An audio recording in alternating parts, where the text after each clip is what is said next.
સુરતમાં વરાછાની KP Sanghvi diamond company સામે હીરાના વેપારીઓએ ધરણા શરૂ કર્યા છે। અગાઉ ચૂકવણું કર્યા છતાં કંપનીએ કરેલ ચેક રિટર્નના કેસો પરત ખેંચવાની માંગ કરવામાં આવી છે। કંપની દ્વારા હજી 7 કરોડ રૂપિયા લેણા નીકળતા હોવાનો દાવો કરવામાં આવ્યો છે। જ્યારે હીરાના વેપારીઓના જણાવ્યા મુજબ ડાયમંડ એસોસિએશન સહિત અગ્રણીઓની અધ્યક્ષતામાં મળેલી બેઠકમાં ચૂકવણું કરી દીધું હતું।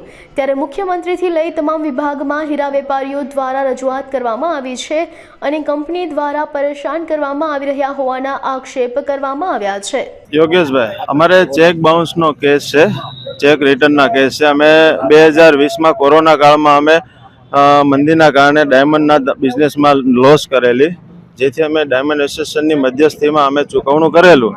એ સમયમાં કેપી સંઘવીએ એ અમારા ચૂકવણા જે હતા એમના, ત્યારે એમણે ચૂકવણું લઈ લીધું હતું અને ચેક બાઉન્સ પાછળથી કરાવી અને બધાને 6 થી 7 વર્ષથી અમને હેરાન કરે છે। તો અમને ન્યાય મળે એ બાબતે અમે ગયા વીકમાં આપણા આદરણીય મુખ્યમંત્રી સાહેબ છે ભૂપેન્દ્રભાઈ, એમને બી મળવા ગયા હતા અને બધા અગ્રણીઓને, બધા ડાયમંડ એસોસિએશનના અગ્રણી, બધા ધારાસભ્યો શ્રી બધાને અમે રજૂઆત કરી છે। એ બધાએ અમને કીધું છે કે ભાઈ તમારું કામ થઈ જશે, પણ એનો કોઈ રસ્તો આવતો નથી અને કેપી સંઘવીના માલિક માનતા નથી, એટલે અમે અત્યારે ધરણા ઉપર બેઠા છીએ। જ્યાં સુધી અમારા માંગ પૂરી ન થાય, કેસ પાછા ન ખેંચાય, ત્યાં સુધી અમે ધરણામાં બેસવાના છે।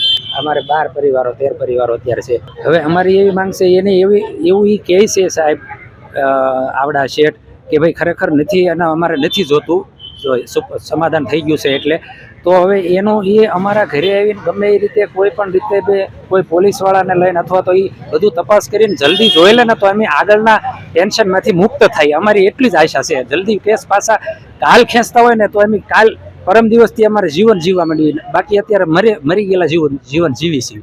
એ માંગ છે અમારી કે ઘરે આવીને અમારા ઘરે આવીને જોઈ લે કે ભાઈ હવે એને જે ઘરમાંથી એમ લાગે કે ભાઈ આ વસ્તુ અમારે લેવાનો હક છે હજી, તો એ લઈ જાય, આટલી અમારી માંગ છે।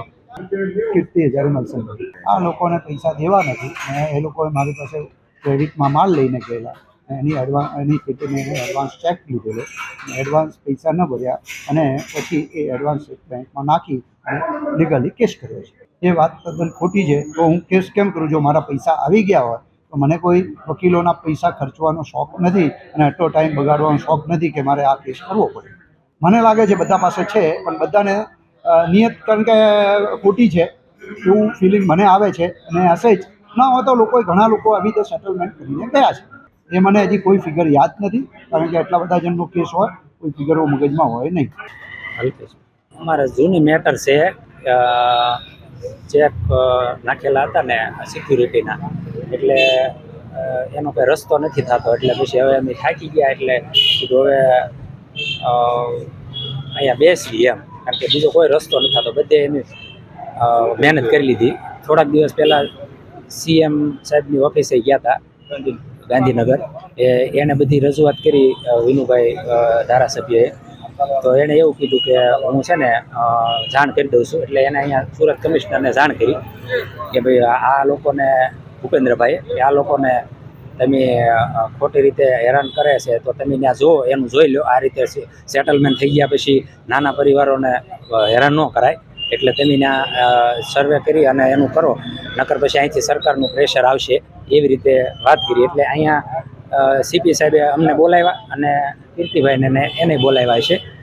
એટલે એણે એમ કીધું કીર્તિભાઈએ કે ભાઈ અમારે પૈસા ફસાણેલા હોય તો અમારે ઉપર દેવાના હોય, એવી બધી વાત કરી અને અમારે જેની પાસે નથી એની પાસેથી ક્યાં જોતા છે એમ।